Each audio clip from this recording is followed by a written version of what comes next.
Thank you all for having me. My name is Ann Bailey. I'm a pharmacy practitioner by background, but I'm currently the Director for Clinical Tech Innovation for VHA's Innovation Ecosystem, and also the Immersive Technology Lead for our Office of Healthcare Innovation and Learning. I want to talk a little bit about who VA is and what we do, not to assume that anyone is familiar with how we function and how we're set up, but also to provide some clarity. So the VA is a huge organization. We function as the U.S. Department of Veterans Affairs with 3 programs underneath our office. We have the National Cemetery Administration, the Veterans Business Administration, and what I want to talk to you about today, the Veterans Health Administration. This is what you probably hear most about, is how we deliver medical care. We're the largest integrated healthcare system in the country with over 170 VA medical centers. And within the VHA, the Veterans Health Administration, we have an office called the Office of Healthcare Innovation and Learning. And I have the honor and privilege of working for this office and focusing on immersive technology and specifically extended reality. So how do we think about incorporating these things into the care that we're delivering to our veterans and how we care for our staff as well? So Office of Healthcare Innovation and Learning, or OHIL as it's affectionately called, is divided into 3 portfolios. And those 3 portfolios you see represented here. The VHA Innovation Ecosystem, where we're really focused on building that innovation muscle in our frontline staff. We want to develop and scale grassroots innovations. We can do that through empowering our frontline staff to just start with a problem and be creative and innovative about how they solve it. We also want to foster collaboration across the entire administration, as well as into the community. How can we work with academia and other government agencies and industry to really build innovation into who we are? We also have the Center for Care and Payment Innovation, where they're focused on designing and testing models to improve access, quality, timeliness, and patient satisfaction. So how do we rethink our care models? How do we rethink how we pay for things? And how do we use emerging technology and immersive technology to test and evaluate those new models? Then we have SimLearn, where we're leveraging emerging technology to think about and rethink how we deliver clinical training and clinical simulation. And together, these 3 core programs make up OHIL. So how are we leveraging these 3 programs to really drive and advance the way we're thinking about immersive technology, which is what we really care about, what I really care about, especially. It's my focus. So we want to leverage the strengths of SimLearn to simulate using immersive technology, simulate the clinical training that's required across the agency. We want to leverage the frontline staff and the veterans to help scale what we've been simulated. And then we want to learn what we can about those care models and payment models and leverage what we learn to then sustain that and make it a part of the core fabric of who we are in the Veterans Health Administration. It's wonderful to map this out in such a clean, straight line, but what we've learned in real life is this is really what it looks like. It's kind of messy. Sometimes we simulate things and then we scale them and then we find ways to sustain them, and that's wonderful. But sometimes we find that our frontline staff already know how to use things. And so there's no real need or place for there to be simulation or clinical training. And sometimes things have already scaled and they're simulated and we just need to figure out how to sustain them. And so it's not a straight line always, but what we do know is really important is that we all are going forward in the same direction. And we're thinking about this type of embedding of immersive technology into healthcare from a very collective and collaborative approach. And that's what we want to do here. One of the things that we realized as we were testing our model of simulation, scaling, and sustaining is that we had a big problem. We recognized, especially with immersive technology, that about 5 years ago when we really started looking and thinking about this, we realized that there were a few frontline staff who were already using emerging technology and immersive technology. And we realized that there were a few sites where these staff were placed where they were starting to kind of figure things out, but they weren't really sharing information across the facilities. So the efforts at best were very siloed and disconnected. And as the largest integrated healthcare system, what we found was that immersive technology had a lot of potential to really deliver some strong and powerful impact for our veterans, for our frontline staff. But that impact was shortened by this lack of connectivity. And so in 2017, this is what immersive technology looked like across our healthcare system. You can see how spread out it is. We have sites across the country, as well as in Hawaii, Alaska, Puerto Rico.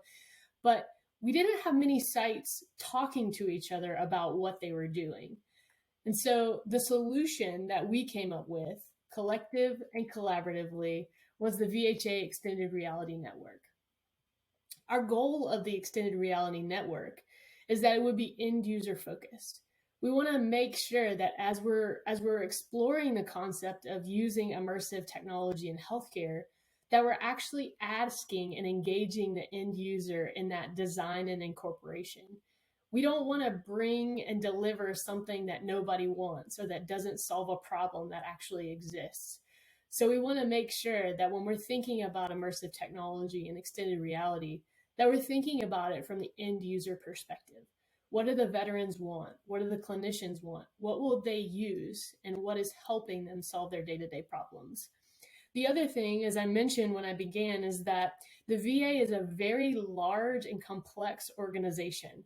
So there are lots of administrations, there are lots of program offices, there are lots of facilities. And so how do we make sure that we're talking to each other across the entire agency, that as we're learning things, we're sharing our lessons learned? As we're finding things that work really well, that we're celebrating those together and then helping them spread. When we find things that are challenging or that just don't quite fit within our organization or don't fit our patients, are we sharing that information? Or are we having to learn the same thing over and over again? So we wanted this network to help with that sort of coordination across the entire agency. We also wanted to collaborate, as I mentioned, with industry, academia, nonprofits, and other government agencies. We feel like VA is positioned in a really powerful way to help scale immersive technology and help us begin to think about it as standard of care. But we also recognize that we can't do this alone. So how might we work together with all these key stakeholders to help things grow? So what looked like this in 2017 today looks like this. So immersive technology has grown expansively and rapidly across the Veterans Administration. What we now have is over 1,000 frontline staff and leaders who are engaged in the network. We have extended reality immersive technology at over 150 VA facilities. And we host 3 communities of practice where people can come together, share resources, share knowledge, share lessons learned, highlight their own practices and what they're doing that's impacting our staff and veterans. Those 3 communities of practice consist of one very large conversation, one community of practice that's focused on extended reality and healthcare in general. We have a community of practice that's focused on mental health and how we might use extended reality to impact the mental health of our veterans and staff, and one that's focused specifically on employee wellness and the prevention of employee burnout. These communities of practice have grown out of interest and desire. So people reach out to us and tell us what they want to learn more about, and then we build communities around those. We also offer office hours. It's really hard to say 3 times fast, so I encourage you to try that now. We offer office hours based around use cases and platforms that are being used across VA, because we want to make ourselves accessible to help problem solving, whether it be building out standard operating procedures, helping with infection control, thinking through contracting or building collaborations. We want to be available. And finally, we offer a bi-monthly happy hour. Now, this is during office hours, so it's not that kind of happy hour, but it is a time for people to come together for casual conversation around immersive technology. Some of the things that we've also been able to help facilitate are collaborations. We use what's called a collaborative research and development agreement to engage with industry and academia and other government agencies to develop out this co-design where we're able to test and pilot things to see if veterans like it and if our clinicians will use it and what that might look like in actual patient care. So with Waya Health, we're currently testing their platform across 12 different VA medical centers, looking at 6 different use cases. So we want to evaluate the use of extended reality and falls risk assessment, neurological risk assessment, pain management, which is one of the most common use cases across VA for extended reality. And that includes acute pain management, chronic pain management, and acute on chronic pain management. We also want to talk about palliative care. How might we help people engage and embrace those end-of-life moments with family and friends using emerging technology, and specifically here, again, immersive technology? How might we think about impacting anxiety? And then what you see here is the first use of extended reality in procedural care, where veterans who may not have otherwise shown up for procedures because of anxieties or different reasons were now able to offer a positive distraction through extended reality. And we've learned that through collaborations such as this one. These are some of the things that we find are most important when we're thinking about immersive technology is what do the veterans think? And these are some actual quotes from our patients who've responded after testing out this technology. So some of the things are like, this is better than sliced bread. It's definitely improved my mood. Hey, grab my fishing pole. This is awesome. This has really helped bring down my anxiety and my headache. So many more things that we're hearing. This is just from one site. And again, I mentioned we now have over 150 sites that are using this technology. So the potential is truly endless. And we also love to hear this sort of feedback from our patients because it only drives us to do more and look for new opportunities to explore this as well. Another collaboration that we have right now is with Embodied Labs. This collaboration is present at 3 different VA medical centers where we're testing the use of 3 labs. The Eden Lab, where we're thinking about how we could provide empathy training around trans and LGBTQ aging in healthcare. The DEMA Lab, where we're looking at dementia and Parkinson's disease, and the Beatrice Lab that's focused on Alzheimer's disease. So with empathy training using immersive technology, we're able to actually do what there's really no other opportunity for, and that is help you become someone or experience the world from a lens that you couldn't otherwise experience the world. And in doing that, it's inspired some truly powerful conversations. One of the things we've done as a part of this collaboration is a pre and post questionnaire. We want to know what people think before they go into this empathy training, and then we want to know what they think after the empathy training. It was important to us that that be completed within a certain amount of time so we get the most accurate feedback based on their immediate experience. And actually what we found is that people aren't able to complete those post questionnaires within the initially preferred amount of time. And it's for a really great reason. People come out of these experiences so moved by what they've seen and felt and experienced that they just want to talk about it with others. And so these opportunities where we're allowing empathy training or encouraging empathy training, in this case, in these particular use cases, but there are so many more to explore, it's inspiring such conversation that couldn't otherwise have come about. And it's helping build relationships across our staff and caregivers that also helps improve their ability to understand and empathize with our patients, which has been incredibly powerful. Another has been with NeuroRehabVR, where we're thinking about at-home physical and occupational therapy and how might we use this immersive technology to continue to expand the footprint and the tools that our clinicians are able to use. We have this collaboration at 8 different VA medical centers, and they're focusing on 6 particular use cases in that physical and occupational setting. So we're looking with patients post-stroke, also thinking about just general healthcare mobility in elderly patients, thinking about fall risk and how might we anticipate that or help improve or decrease that risk for falls. dizziness, back pain, and also post-operative knee care. These are particular focuses for this collaboration. And what we're finding is that in situations such as this, and I'll talk more about this with an additional project that we have going on, is that the ability to offer veterans, in our case, veterans, a different way to explore their outcomes, their tools that they need to get better, their rehabilitation is the word that I'm looking for. They're able to engage more readily and more consistently with that care. And so ultimately that helps them to get to the positive outcomes more effectively and more efficiently.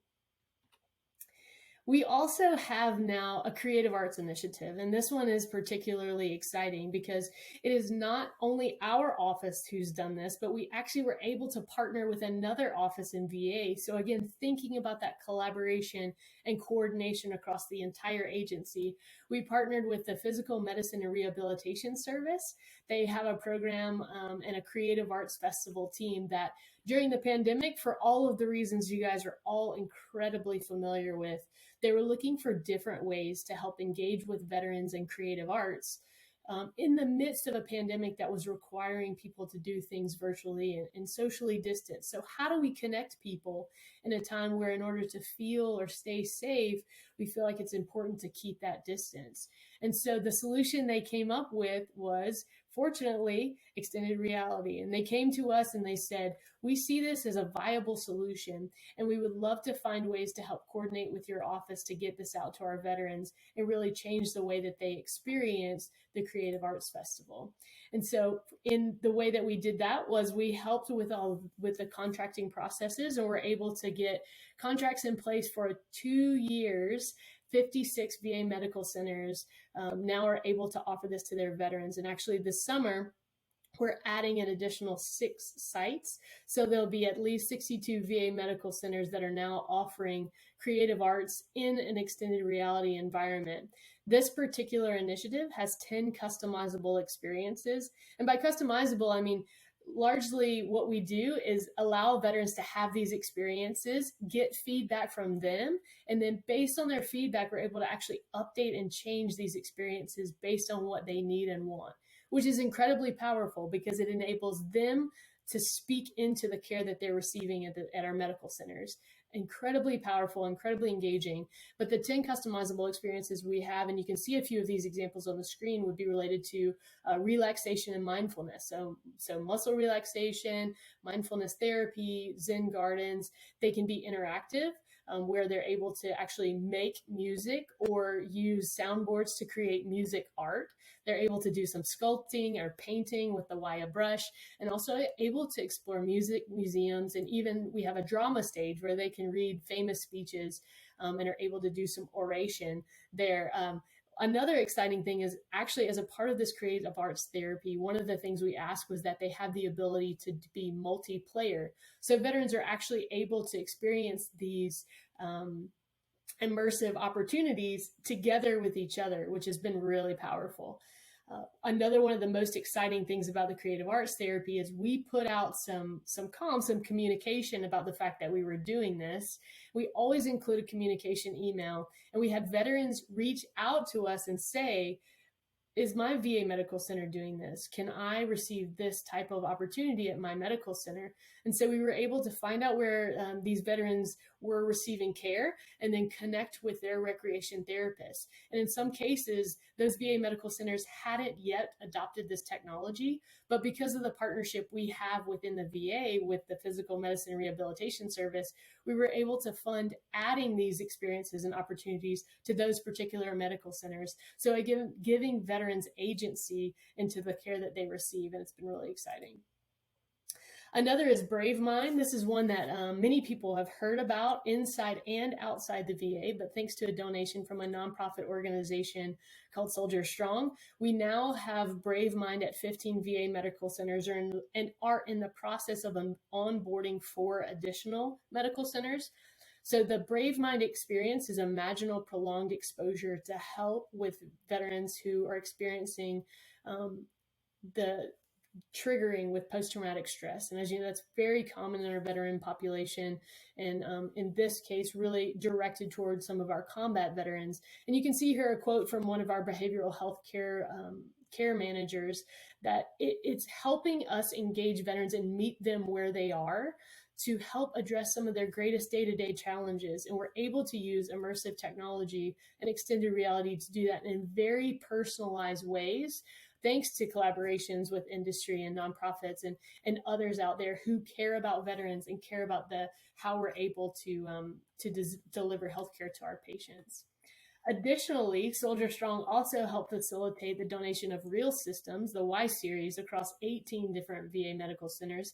And this is a very different platform. So as you can see in these pictures here, this is actually some of our staff being trained to use it. Again, it's focused on physical and occupational therapy, but have been able to offer this opportunity to our physical and occupational therapists to then make it available to our veterans that they've been seeing. Some of the things we've seen immediately are veterans who come in with stated limitations on their mobility. They put the headsets on with the sensors. They enter this virtual world and immersive experience and are asked to do things, grab things, reach for things, interact with things. And because they're no longer focused on this real world around them, but are instead have the positive distraction of the immersive environment, we actually see greater mobility. We see fewer stated limitations, where the veterans are actually engaging more directly into their care and rehabilitation. It's been really exciting. And also, as you can see from some of these quotes as well, it's really exciting for our staff to see this kind of engagement and opportunity to allow innovation to transform the way they're delivering care and the way our veterans are experiencing care as well. So I have only talked to you about a few of our projects. What we know is that 160 different medical centers, almost 160 different medical centers, over 1,000 frontline staff. We have projects focused on all kinds of different areas. And some of those include, again, I mentioned pain management. We're seeing increased adoption of immersive technology and extended reality in the areas of pain management to help with that positive distraction so that patients can focus more on healing and less on the pain that they're so focused on day to day. We also across VA have community living centers. These are very similar to what outside the VA are called extended stays or nursing homes, things like that, where veterans actually come on to the VA property and they live there in these community living centers. And so you can imagine in these places that become home to them, there's a risk for things like isolation and boredom, and they're living with all these different people. And sometimes there's high rotation in those areas. The community living centers offer a great resource for our veterans. So how can we continue to improve the experience of those veterans in these homes? And extended reality is one of the ways we've found that. People often also ask us, what about patients with cognitive impairment? We're seeing improvement with them as well. And we're seeing interest in using extended reality with those patients. There are lots of times and lots of different things, considerations that we have to put into place, of course. But we want to go through the process of figuring out what those limitations, or what we call in healthcare sometimes contraindications, things that we want to avoid in using extended reality. But there are so many opportunities that we don't want to miss out on those based on any sort of assumptions in these patient populations. Physical medicine and rehabilitation, I talked about that a good bit. It's another one of the use cases that is growing really quickly across VA. We're seeing lots of benefit in using extended reality as a tool to help improve outcomes, help improve engagement and care, and also to help expand the footprint of our clinicians. Do veterans still need to come into the VA medical centers? Are we able to increase and enhance their care by sending them home with devices? Those are things we're exploring and learning a good bit about. We think about mental health. As you can imagine, it's a huge priority within VA, is how we think about the mental health of both our patients and our staff, and how might we use extended reality and positive distraction and different types of cognitive-based therapies to help improve our experiences, but also to help our veterans who struggle with anxiety and depression and loneliness and social isolation. How do we think about it with with substance use disorder, with post-traumatic stress, as we mentioned. I gave an example of Imaginal, where we're actually putting veterans back in war to help de-escalate those triggers, as we do with Brave Mind. But what about some of our patients' struggles with driving down the road and finding things on the side of the road that may trigger some memories from them, or crowded spaces or dark rooms, things that we can safely create through extended reality, and also provide that therapy and healing in real time. We're using it in procedures, as I mentioned. So how can we think about procedures that are particularly anxiety inducing, or honestly just long and hard to manage? Sometimes we think about our patients with our oncology patients, our dialysis patients, and things like that.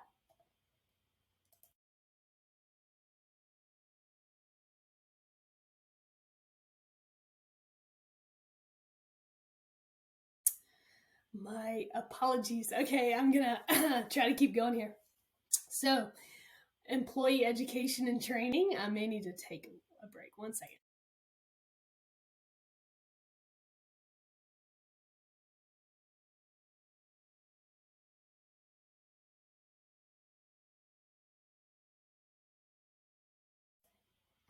Okay, sorry about that. So, procedural use, as I mentioned, is an area that we're continuing to grow, identifying opportunities where we're seeing veterans that maybe don't present for their procedures that are necessary, but maybe there's some fear or anxiety related to that. So how can we offer a positive distraction for those types of things? Education and training. We're learning that we don't actually have to all be in the same location to learn the same things in a meaningful way. So can we use holograms and haptics and this immersive environment to help multiply the footprint and expand where we have our true subject matter experts, and how we increase access to those experts? And then finally, employee wellness. It's very important to us that we think about our employees from a longevity perspective. We all know that we've been through years of just absolute exhaustion. And so, healthcare is always a demanding space, but increasingly over the last few years, people have really felt that in a really powerful way. And we know going forward, we're going to have to think about how we take care of each other differently, and how might we use immersive technology to do that. And we're able to think about that with some of this extended reality. And then finally, I would love to invite you all as well to think about this with us. So I've mentioned a few times and genuinely believe there are endless possibilities. These are some of the areas that we're thinking about now, and I've mentioned many to you, but what are we not thinking about? What have we not brought to mind yet? We're working with applications such as the TRIP app to address treatment-resistant depression, and we're thinking about empathy training with Embodied Labs, and there's companies that we're working with now to explore the opportunity to design and develop diversity, inclusion, and equity training. And how might we continue to think about these things? VA is currently offering the Suicide Prevention Grand Challenge, known as Mission Daybreak. Can we use emerging technology, immersive technology specifically, and extended reality to address our problem of suicide? I think the answer is yes. And so I would love to invite you all, as you think about how you're exploring gaming and technology and development, that you think about healthcare, and that you think about these opportunities to really impact so many end users, particularly for us, our veterans. But what we also know is what happens in VA also impacts the community and the in the private sector. And so we would love to invite you to join us in that, and think with us about how we might use these emerging technologies to transform the way we think about healthcare, how we deliver it, and how we experience it. And finally, if you have any thoughts, questions, comments, I would love to hear from you. We're always excited to brainstorm and to think about how we might do things differently. So thank you again so much for having us, and I look forward to hearing from you. Thank you.